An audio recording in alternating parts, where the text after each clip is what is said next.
ସ୍ୱାଗତ। ଆଜି ଆମେ ଓଡ଼ିଶା ବିଷୟରେ ମାନେ ଗୋଟେ ଅଲଗା ଧରଣର ଯାତ୍ରା କରିବା। ଏକ ଯାତ୍ରା? ହଁ, କୌଣସି ପରୀକ୍ଷା ପାଇଁ ନୁହେଁ, ବରଂ ଆମେ ସମସ୍ତେ ମିଶି ଓଡ଼ିଶାର ଗୋଟେ ମାନସିକ ମାନଚିତ୍ର ତିଆରି କରିବା ଭଳି। ବହୁତ ବଢ଼ିଆ ଧାରଣା। କାରଣ ଓଡ଼ିଶାକୁ ବୁଝିବାକୁ ହେଲେ ଖାଲି କିଛି ତଥ୍ୟ ମନେ ରଖିଦେଲେ ହବନି। ଠିକ୍। ଏହାର ଭୂଗୋଳ, ଇତିହାସ, ସଂସ୍କୃତି ସବୁକିଛି ପରସ୍ପର ସହ ଏମିତି ଜଡ଼ିତ। ହଁ, ଯେ ଗୋଟିଏକୁ ବୁଝିଲେ ଅନ୍ୟଟି ଆପେ ଆପେ ସ୍ପଷ୍ଟ ହୋଇଯାଏ। ବିଲକୁଲ। ତେବେ ଚାଲନ୍ତୁ ଏହି ମାନଚିତ୍ରର ମୂଳଦ୍ୱାରରୁ ଆରମ୍ଭ କରିବା। ଠିକ୍। ତେବେ ଆମ ମାନଚିତ୍ରର ପ୍ରଥମ ପ୍ରସଙ୍ଗ ହେଉଛି ଓଡ଼ିଶାର ଜୀବନରେଖା, ମହାନଦୀର ତ୍ରିକୋଣଭୂମି। ପ୍ରଶ୍ନଟି ହେଲା, ଏ ଭିତରୁ କେଉଁ ଜିଲ୍ଲା ମହାନଦୀ ତ୍ରିକୋଣଭୂମି ଅଞ୍ଚଳର ଅଂଶ ନୁହେଁ? ବିକଳ୍ପଗୁଡ଼ିକ ହେଲା ଏ କଟକ, ବି ଜଗତସିଂହପୁର, ସି କେନ୍ଦ୍ରାପଡ଼ା ଆଉ ଡି ଗଞ୍ଜାମ। ଦେଖନ୍ତୁ, ଏଇଟା ଗୋଟେ ଭଲ ପ୍ରଶ୍ନ। ଏହାର ସିଧା ଉତ୍ତର ହେବ ଡି ଗଞ୍ଜାମ। ଗଞ୍ଜାମ ନା? ହଁ, ବିଲକୁଲ। କିନ୍ତୁ କାହିଁକି ସେଇଟା ବୁଝିବା ଦରକାର। ଯଦି ଆମେ ଓଡ଼ିଶା ମାନଚିତ୍ରକୁ ମନେ ପକାଇବା, ମହାନଦୀ କଟକ ପାଖରେ ପହଞ୍ଚିବା ପରେ ଅନେକ ଶାଖାରେ ବାଣ୍ଟି ହୋଇଯାଏ। ଆଚ୍ଛା। ଆଉ ସମୁଦ୍ରରେ ମିଶିବା ପୂର୍ବରୁ ଗୋଟେ ବିଶାଳ ପଙ୍ଖା ଆକୃତିର ଅଞ୍ଚଳ ତିଆରି କରେ। ଏଇଟାକୁ ହିଁ ଆମେ ଡେଲ୍ଟା ବୋଲି କହୁ। ଏହି ଡେଲ୍ଟାଟା ପୂରାପୂରି କେନ୍ଦ୍ରୀୟ ଉପକୂଳରେ ଅଛି। ମୁଖ୍ୟତଃ କଟକ, ଜଗତସିଂହପୁର, କେନ୍ଦ୍ରାପଡ଼ା, ପୁରୀ, ଖୋର୍ଦ୍ଧାର କିଛି ଅଂଶ। ହଁ, ତ କିନ୍ତୁ ଗଞ୍ଜାମ ଜିଲ୍ଲା ତ ପୁରା ଦକ୍ଷିଣକୁ, ଚିଲିକାର ଆରପଟେ। ଏକଦମ। ତାର ମହାନଦୀ ତନ୍ତ୍ର ସହିତ ସିଧାସଳଖ ସମ୍ପର୍କ ନାହିଁ। ତେଣୁ ମାନଚିତ୍ର ଉପରେ ସାମାନ୍ୟ ଧାରଣା ଥିଲେ ଏ ଉତ୍ତରଟା ସହଜରେ ମିଳିଯିବ। ଅର୍ଥାତ୍ ମହାନଦୀର ଏହି ତ୍ରିକୋଣଭୂମି କେବଳ ଉର୍ବର ମାଟି ତିଆରି କରେନି, ନା, ଏହା ଏକ ବିଶାଳ ଆର୍ଦ୍ରଭୂମି ମଧ୍ୟ ସୃଷ୍ଟି କରେ। ଆଉ ଯେଉଁଠି ଏମିତି ପରିବେଶ ଥାଏ, ସେଠି ବିଶେଷ ଧରଣର ବନ୍ୟପ୍ରାଣୀ ଦେଖାଯାଆନ୍ତି। ହଁ, ଯାହା ଆମ ମାନଚିତ୍ରର ପରବର୍ତ୍ତୀ ସ୍ତର। ଠିକ୍। ତେବେ ଏହାକୁ ନେଇ ଆମର ପରବର୍ତ୍ତୀ ପ୍ରଶ୍ନ, କେଉଁ ଯୋଡ଼ିଟି ସଠିକ୍ ଭାବରେ ମେଳ ଖାଉଛି? ଏ ଶିମିଳିପାଳ ବଉଳା କୁମ୍ଭୀର, ବି ଭିତରକନିକା ଧଳା ବାଘ, ସି ସାତକୋଶିଆ ଘଡ଼ିଆଳ କୁମ୍ଭୀର ଆଉ ଡି ଗହିରମଥା ରୟାଲ ବେଙ୍ଗଲ ଟାଇଗର। ଏ ପ୍ରଶ୍ନଟିରେ ଜାଣିଶୁଣି ଦ୍ୱନ୍ଦ୍ୱ ସୃଷ୍ଟି କରାଯାଇଛି। କାରଣ ସବୁ ନାଁ ଆଉ ଜୀବ ପରିଚିତ। ହଁ, ସବୁ ଶୁଣା ଲାଗୁଛି। କିନ୍ତୁ ସଠିକ୍ ଉତ୍ତର ହେଉଛି ସି ସାତକୋଶିଆ ଘଡ଼ିଆଳ କୁମ୍ଭୀର। ଆଚ୍ଛା, ସାତକୋଶିଆ।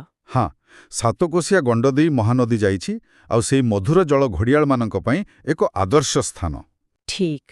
ଏବେ ବାକିଗୁଡ଼ିକ କାହିଁକି ଭୁଲ ଦେଖିବା। ଶିମିଳିପାଳ, ସେଇଟା ହେଉଛି ବାଘ ଏବଂ ହାତୀଙ୍କ ଘର, ଗୋଟେ ବ୍ୟାଘ୍ର ପ୍ରକଳ୍ପ। ହଁ। ସେହିପରି ଭିତରକନିକା ହେଉଛି ଲୁଣା ଜଙ୍ଗଲ ଆଉ ବଉଳା କୁମ୍ଭୀର ମାନେ ସଲ୍ଟ ୱାଟର କ୍ରୋକୋଡାଇଲ ପାଇଁ ବିଶ୍ୱପ୍ରସିଦ୍ଧ। ଧଳା ବାଘ ପାଇଁ ନୁହେଁ? ବିଲକୁଲ ନୁହେଁ। ଧଳା ବାଘର ସମ୍ପର୍କ ନନ୍ଦନକାନନ ସହିତ। ଆଉ ଗହିରମଥା, ସେଇଟା ତ ଅଲିଭ ରିଡଲେ କଇଁଛ ପାଇଁ। ଏକଦମ ତାଙ୍କ ସାମୂହିକ ଅଣ୍ଡାଦାନ ପାଇଁ ପୃଥିବୀର ସବୁଠୁ ବଡ଼ ସ୍ଥାନ। ତେଣୁ ପ୍ରତ୍ୟେକ ସ୍ଥାନର ଗୋଟେ ନିର୍ଦ୍ଦିଷ୍ଟ ପରିଚୟ ଅଛି। ଆଚ୍ଛା, ଏଠି ଗୋଟେ କଥା ମନକୁ ଆସୁଛି। ଆମେ ସାଧାରଣତଃ କୁମ୍ଭୀର କହିଲେ ସବୁକୁ ଗୋଟିଏ ଭାବୁ, କିନ୍ତୁ ଘଡ଼ିଆଳ ଆଉ ବଉଳା କୁମ୍ଭୀର ଭିତରେ ପ୍ରକୃତରେ ପାର୍ଥକ୍ୟ କ'ଣ? ଏଇଟାକୁ ବହୁତ ଭଲ ପ୍ରଶ୍ନ। ଦେଖିବାକୁ ଗଲେ ଦୁହେଁ କୁମ୍ଭୀର ପ୍ରଜାତିର। ହଁ, କିନ୍ତୁ ସେମାନଙ୍କ ମଧ୍ୟରେ ବହୁତ ପାର୍ଥକ୍ୟ। ବଉଳା କୁମ୍ଭୀରର ମୁହଁଟା ଚଉଡ଼ା ଆଉ ଶକ୍ତିଶାଳୀ। ସେମାନେ ଲୁଣିଆ ପାଣିରେ ରହିପାରନ୍ତି। ଓହୋ, ସେଥିପାଇଁ ଭିତରକନିକାରେ? ହଁ, କିନ୍ତୁ ଘଡ଼ିଆଳର ମୁହଁ ଲମ୍ବା ଆଉ ପତଳା, ଗୋଟେ ଘଡ଼ି ବା ମାଠିଆ ଭଳି, ସେଇଥିପାଇଁ ତ ତା ନାଁ ଘଡ଼ିଆଳ। ଆଚ୍ଛା। ସେମାନେ ମୁଖ୍ୟତଃ ମାଛ ଖାଆନ୍ତି ଏବଂ ସ୍ୱଚ୍ଛ ପ୍ରବାହିତ ମଧୁର ଜଳରେ ରହିବାକୁ ପସନ୍ଦ କରନ୍ତି, ଯେମିତିକି ସାତକୋଶିଆର ମହାନଦୀ। ବାଃ, ଏହାଦ୍ୱାରା ଆମ ମାନଚିତ୍ରରେ ଥିବା ନଦୀ ଆଉ ଜୀବଜନ୍ତୁଙ୍କ ସମ୍ପର୍କ ଆହୁରି ସ୍ପଷ୍ଟ ହୋଇଗଲା। ତେବେ ଚାଲନ୍ତୁ ଏହି ନଦୀମାନଙ୍କର ଉତ୍ସ ବିଷୟରେ ଟିକେ ଜାଣିବା। ପରବର୍ତ୍ତୀ ପ୍ରଶ୍ନଟି ହେଉଛି, ଏ ଭିତରୁ କେଉଁ ନଦୀର ଉତ୍ପତ୍ତି ଓଡ଼ିଶାରେ ହୋଇନାହିଁ? ଏ ବୈତରଣୀ, ବି ବ୍ରାହ୍ମଣୀ, ସି ସୁବର୍ଣ୍ଣରେଖା, ଡି ଋଷିକୁଲ୍ୟା। ଏଇଟା ଏକ କୌତୂହଳପୂର୍ଣ୍ଣ ପ୍ରଶ୍ନ। ଏଟାରେ ସଠିକ୍ ଉତ୍ତର ହେଉଛି ବି ବ୍ରାହ୍ମଣୀ। ବ୍ରାହ୍ମଣୀ? ହଁ, କାରଣ ଅନ୍ୟ ନଦୀମାନଙ୍କ ପରି ବ୍ରାହ୍ମଣୀ କୌଣସି ଗୋଟିଏ ନିର୍ଦ୍ଦିଷ୍ଟ ଜାଗାରୁ ବାହାରିନି।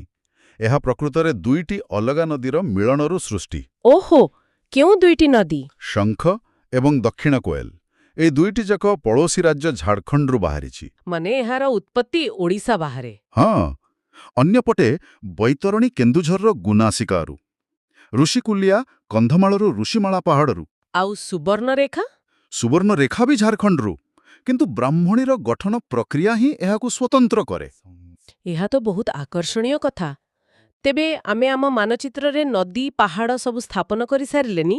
ଏବେ ଚାଲନ୍ତୁ ଏଇ ଭୂମି ଉପରେ କିଏ କିଏ ଶାସନ କରିଥିଲେ ସେମାନଙ୍କ ଛାପ ଦେଖିବା। ଇତିହାସ ଭିତରକୁ। ଠିକ୍। ପ୍ରଶ୍ନଟି ରାଜବଂଶମାନଙ୍କର କାଳାନୁକ୍ରମ ଉପରେ। ଆପଣଙ୍କୁ ରାଜବଂଶଗୁଡ଼ିକୁ କାଳାନୁକ୍ରମିକ କ୍ରମରେ ସଜେଇବାକୁ ହେବ। ହଁ 1. ମହାମେଘବାହନ 2. ପୂର୍ବଗଙ୍ଗ 3. ସୂର୍ଯ୍ୟବଂଶୀ ଗଜପତି ଆଉ 4. ଭୌମକର। ଏଇଟା ଇତିହାସର ସମୟରେଖାକୁ ବୁଝିବା ପାଇଁ ଏକ ଭଲ ପ୍ରଶ୍ନ। ତେବେ ବିକଳ୍ପଗୁଡ଼ିକ ହେଲା A. 1 4 2 3 B. 4 1 2 3 ନା, ଏହାର ସଠିକ୍ କ୍ରମ ହେଉଛି A 1 4 2 3। ଆଚ୍ଛା। ଏହାକୁ ଗୋଟିଏ କାହାଣୀ ପରି ବୁଝିବା। ସବୁଠୁ ଆଗେ ଆସିଲେ ପ୍ରାଚୀନ ଯୁଗର ମହାମେଘବାହନ ବଂଶ। ଖାରବେଳଙ୍କର ସମୟ। ବିଲକୁଲ ଖ୍ରୀଷ୍ଟପୂର୍ବ ସମୟର କଥା। ତାପରେ ବହୁ ବର୍ଷ ପରେ ପ୍ରାୟ ଅଷ୍ଟମ ଶତାବ୍ଦୀରେ ଆସିଲେ ଭୌମକର ବଂଶ। ଏହାପରେ ଆରମ୍ଭ ହେଲା ଓଡ଼ିଶାର ସୁବର୍ଣ୍ଣ ଯୁଗ, ଯେତେବେଳେ ପୂର୍ବଗଙ୍ଗ ବଂଶର ଶାସନ ଆରମ୍ଭ ହେଲା। ଯେଉଁମାନେ କୋଣାର୍କ ମନ୍ଦିର। ହଁ, କୋଣାର୍କ, ପୁରୀ ଜଗନ୍ନାଥ ମନ୍ଦିର ଏସବୁ ତିଆରି କରେ। ଆଉ ଶେଷରେ ପଞ୍ଚଦଶ ଶତାବ୍ଦୀରେ ଆସିଲେ ସୂର୍ଯ୍ୟବଂଶୀ ଗଜପତି। କପିଳେନ୍ଦ୍ର ଦେବ। ହଁ, ତେଣୁ କ୍ରମଟି ହେଲା ମହାମେଘବାହନ, ଭୌମକର, ପୂର୍ବଗଙ୍ଗ ଏବଂ ଶେଷରେ ସୂର୍ଯ୍ୟବଂଶୀ ଗଜପତି। ଏହି ରାଜବଂଶମାନେ ନିଶ୍ଚିତ ଭାବରେ ଏହି ଭୂମିର ସମ୍ପଦକୁ ମଧ୍ୟ ବ୍ୟବହାର କରିଥିବେ। ଏହା ଆମକୁ ଆମ ମାନଚିତ୍ରର ପରବର୍ତ୍ତୀ ପ୍ରସଙ୍ଗକୁ ନେଇଯାଉଛି, ଯାହା ହେଉଛି ଖଣିଜ ସମ୍ପଦ। ପ୍ରଶ୍ନଟି ହେଲା, କେଉଁ ଜିଲ୍ଲା ତାର ଖଣିଜ ସହିତ ସଠିକ୍ ଭାବରେ ମେଳ ଖାଉଛି? A. Talcher bauxite B. Keonjhar ଲୁହାପଥର C. କୋରାପୁଟ କୋଇଲା D. ଝାରସୁଗୁଡ଼ା ମେଙ୍ଗାନିଜ୍।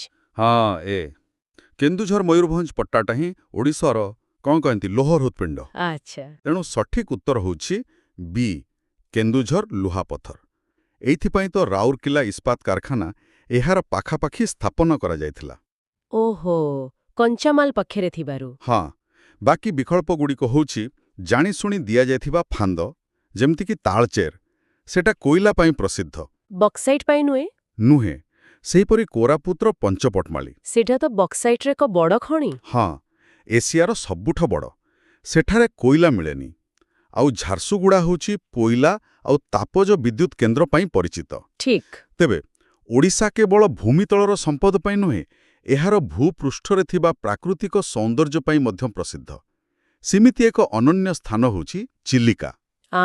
ଚିଲିକା। ପ୍ରଶ୍ନଟି ହେଲା, ଚିଲିକା ହ୍ରଦ ବିଷୟରେ କେଉଁ ବକ୍ତବ୍ୟଟି ସଠିକ୍? A. ଏହା ଏକ ମଧୁର ଜଳ ହ୍ରଦ। B. ଏହା କେବଳ ପୁରୀ ଜିଲ୍ଲାରେ ଅବସ୍ଥିତ। C. ଏହା ଏସିଆର ବୃହତ୍ତମ ଲୁଣିଆ ପାଣି ଲାଗୁନ୍। D. ଏହାର ସମୁଦ୍ର ସହିତ କୌଣସି ସଂଯୋଗ ନାହିଁ। ଏ ପ୍ରଶ୍ନଟା ଚିଲିକା ବିଷୟରେ ଥିବା କିଛି ସାଧାରଣ ଭୁଲ ଧାରଣାକୁ ଦୂର କରିବ। ସଠିକ୍ ଉତ୍ତର ହେଉଛି C. ଏହା ଏସିଆର ବୃହତ୍ତମ ଲୁଣିଆ ପାଣି ଲାଗୁନ୍। ହଁ, ଏହାକୁ ଇଂରାଜୀରେ ବ୍ରାକିଶ୍ ୱାଟର ଲାଗୁନ୍ କୁହନ୍ତି।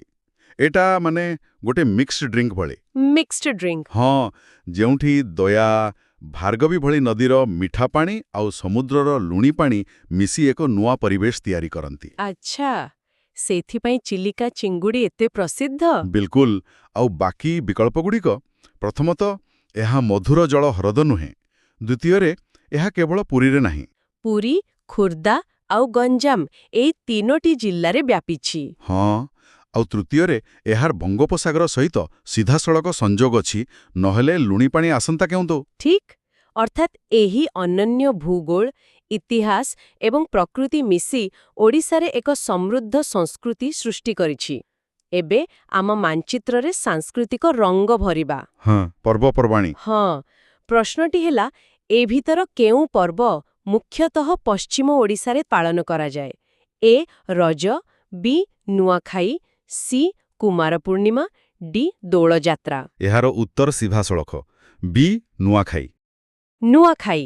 ହଁ ନା, ରଜା, କୁମାର ପୂର୍ଣ୍ଣିମା ବା ଦୋଳ ପୂର୍ଣ୍ଣିମା ସାରା ଓଡ଼ିଶାରେ ପାଳନ ହୁଏ।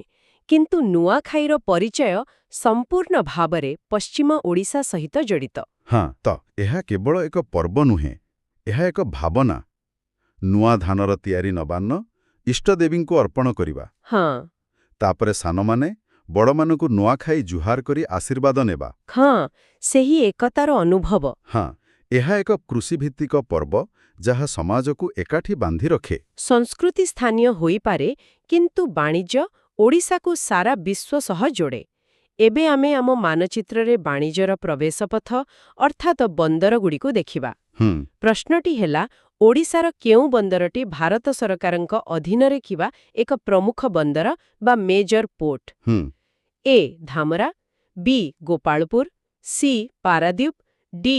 ଚାନ୍ଦବାଲି। ଏଠି ଗୋଟିଏ ଶବ୍ଦ ଉପରେ ଧ୍ୟାନ ଦେବାକୁ ପଡ଼ିବ, ପ୍ରମୁଖ ବନ୍ଦର। Major port. ହଁ, ଏହାର ଉତ୍ତର ହେଉଛି ସି. ପାରାଦୀପ। ଭାରତରେ ବନ୍ଦରଗୁଡ଼ିକ ମୁଖ୍ୟତଃ ଦୁଇ ପ୍ରକାରର, ପ୍ରମୁଖ ଏବଂ ଅଣପ୍ରମୁଖ। ଆଚ୍ଛା। ପ୍ରମୁଖ ବନ୍ଦରଗୁଡ଼ିକ ସିଧାସଳଖ କେନ୍ଦ୍ର ସରକାରଙ୍କ ଅଧୀନରେ ଥାଏ, ତେଣୁ ଏହାର ବିକାଶ ପାଇଁ ପାଣ୍ଠି, ଭିତ୍ତିଭୂମି ସବୁ ଜାତୀୟ ସ୍ତରର। ତେବେ ପାରାଦୀପ କେବଳ ଓଡ଼ିଶାର ବନ୍ଦର ନୁହେଁ? ନା, ଏହା ପୂର୍ବ ଭାରତରେ ଏକ ପ୍ରମୁଖ ବାଣିଜ୍ୟିକ ଦ୍ୱାର। ଅନ୍ୟପକ୍ଷରେ ଧାମରା ଆଉ ଗୋପାଳପୁର ରାଜ୍ୟ ସରକାରଙ୍କ ଅଧୀନରେ ଥିବା ବେସରକାରୀ ବନ୍ଦର। ବୁଝିଲି। ବନ୍ଦର ଭଳି ଶିଳ୍ପ ଏବଂ ବାଣିଜ୍ୟର ବିକାଶ ସହିତ ପରିବେଶ ସୁରକ୍ଷାର ସନ୍ତୁଳନ ରଖିବା ମଧ୍ୟ ଜରୁରୀ। ଏଥିପାଇଁ ଅଭୟାରଣ୍ୟଗୁଡ଼ିକ ଗୁରୁତ୍ୱପୂର୍ଣ୍ଣ। ନିଶ୍ଚିତ। ତେବେ ପରବର୍ତ୍ତୀ ପ୍ରଶ୍ନ, ଏ ଭିତର କେଉଁ ବନ୍ୟପ୍ରାଣୀ ଅଭୟାରଣ୍ୟ ବାଲେଶ୍ୱର ଜିଲ୍ଲାରେ ଅଛି? ଏ. କୁଲଡିହା, ବି. ସାତକୋଶିଆ, ସି. ଦେବ୍ରିଗଡ଼, ଡି. କର୍ଲାପାଟ। ଏଟା ସିଧାସଳଖ ମାନଚିତ୍ର ଜ୍ଞାନ ଉପରେ ଆଧାରିତ। ସଠିକ୍ ଉତ୍ତର ହେଉଛି ଏ. କୁଲଡିହା। କୁଲଡିହା। ଏ ନାଁଟା ଟିକେ କମ୍ ଶୁଣା। ହଁ, କିନ୍ତୁ ଏହାର ଉତ୍ତର ଜାଣିବା ପାଇଁ ଅନ୍ୟ ବିକଳ୍ପଗୁଡ଼ିକୁ ବାଦ୍ ଦେବାର କୌଶଳ ବ୍ୟବହାର କରାଯାଇପାରେ। ଯେମିତିକି ଆମେ ଆଗରୁ ଆଲୋଚନା କଲେ ସାତକୋଶିଆ ଅନୁଗୁଳରେ, ଦେବ୍ରିଗଡ଼ ହୀରାକୁଦ ପାଖରେ ମାନେ ବରଗଡ଼ ଜିଲ୍ଲାରେ, ଆଉ କର୍ଲାପାଟ ଅଭୟାରଣ୍ୟ କଳାହାଣ୍ଡି ଜିଲ୍ଲାରେ। ଏବେ କେବଳ କୁଲଡିହା ହିଁ ବାକି ରହିଲା। ହଁ, ତେଣୁ କୁଲଡିହା ହିଁ ଏକମାତ୍ର ସମ୍ଭାବ୍ୟ ଉତ୍ତର। ତେବେ ଆମ ମାନଚିତ୍ର ଏବେ ପୂର୍ଣ୍ଣ ହେବାକୁ ଯାଉଛି। ଚାଲନ୍ତୁ ଶେଷରେ ପୁଣିଥରେ ଇତିହାସକୁ ଫେରିବା। ଆମର ଶେଷ ପ୍ରଶ୍ନ, ପୂର୍ବ ଗଙ୍ଗବଂଶର ଶାସକମାନେ କେଉଁ ଉପାଧି ବ୍ୟବହାର କରୁଥିଲେ? ଏହା ଏକ ସୂକ୍ଷ୍ମ କିନ୍ତୁ ବହୁତ ଗୁରୁତ୍ୱପୂର୍ଣ୍ଣ ପ୍ରଶ୍ନ। ବିକଳ୍ପଗୁଡ଼ିକ ହେଲା ଏ. ଗଜପତି, ବି. ଦେବ, ସି. ଦେବା ମାନେ ଦେବ, ଆଉ ଡି. ମହାସେନ। ସଠିକ୍ ଉତ୍ତର ହେଉଛି ସି. ଦେବା ମାନେ ଦେବ। ଆଚ୍ଛା, ଯେମିତି ନରସିଂହ ଦେବ? ଏକଦମ। ଅନନ୍ତବର୍ମନ ଚୋଡ଼ଗଙ୍ଗ ଦେବ, ପ୍ରଥମ ନରସିଂହ ଦେବ। କିନ୍ତୁ ଗଜପତି? ସେଟା ତ ପରେ ଆସିଲା ସୂର୍ଯ୍ୟବଂଶୀମାନଙ୍କ ସମୟରେ, ନା? ବିଲକୁଲ।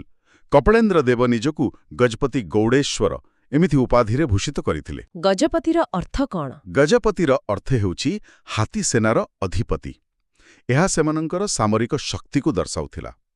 ତେଣୁ ଦେବ ଗଙ୍ଗବଂଶ ସହିତ ଆଉ ଗଜପତି ସୂର୍ଯ୍ୟବଂଶ ସହିତ ଜଡ଼ିତ। ତେବେ ଆଜି ଆମେ ଯେଉଁ ମାନସିକ ମାନଚିତ୍ର ତିଆରି କଲେ, ସେଥିରୁ କିଛି ମୁଖ୍ୟ କଥା ସ୍ପଷ୍ଟ ହେଲା।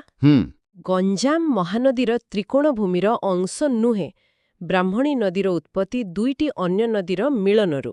ବିଲକୁଲ। ଆଉ ଏହି ବିଶ୍ଳେଷଣର ସାରାଂଶ ହେଉଛି ଯେ କେବଳ ତଥ୍ୟକୁ ଅଲଗା ଅଲଗା ମନେ ରଖିଲେ ଲାଭ ନାହିଁ। ହଁ, ତାକୁ ଯୋଡ଼ିବାକୁ ପଡ଼ିବ। ହଁ, ଯେତେବେଳେ ଆମେ ତଥ୍ୟଗୁଡ଼ିକୁ ପରସ୍ପର ସହ ଯୋଡ଼ିପାରିବା, ସେତେବେଳେ ହିଁ ପ୍ରକୃତ ଜ୍ଞାନ ମିଳିବ। ମହାନଦୀର ଭୂଗୋଳ ସାତକୋଶିଆର ଘଡ଼ିଆଳଙ୍କ ସହ ଜଡ଼ିତ। କେନ୍ଦୁଝରର ଖଣିଜ ରାଉରକେଲାର ଶିଳ୍ପ ସହ ଜଡ଼ିତ। ଏବଂ ଗଙ୍ଗବଂଶର ଦେବ ଉପାଧି ସୂର୍ଯ୍ୟବଂଶର ଗଜପତି ଠାରୁ ଭିନ୍ନ। ଏହି ସମ୍ପର୍କଗୁଡ଼ିକୁ ବୁଝିବା ହିଁ ପ୍ରକୃତ ପ୍ରସ୍ତୁତି। ଆଜିର ଏହି ଆଲୋଚନା ଶେଷରେ ଗୋଟିଏ ବିଚାର ଛାଡ଼ିଯାଉଛି। ଓଡ଼ିଶାର ପ୍ରାକୃତିକ ସମ୍ପଦର ବିପୁଳତା ସତ୍ତ୍ୱେ ରାଜ୍ୟର ବିକାଶ କ୍ଷେତ୍ରରେ କେଉଁ ଆହ୍ୱାନଗୁଡ଼ିକ ଏବେ ବି ରହିଛି, ଯାହା ଏହାର ଭୂଗୋଳ ଏବଂ ଇତିହାସ ସହିତ ଜଡ଼ିତ? ଏହା ଉପରେ ଟିକେ ଚିନ୍ତା କଲେ କେମିତି ହୁଅନ୍ତା?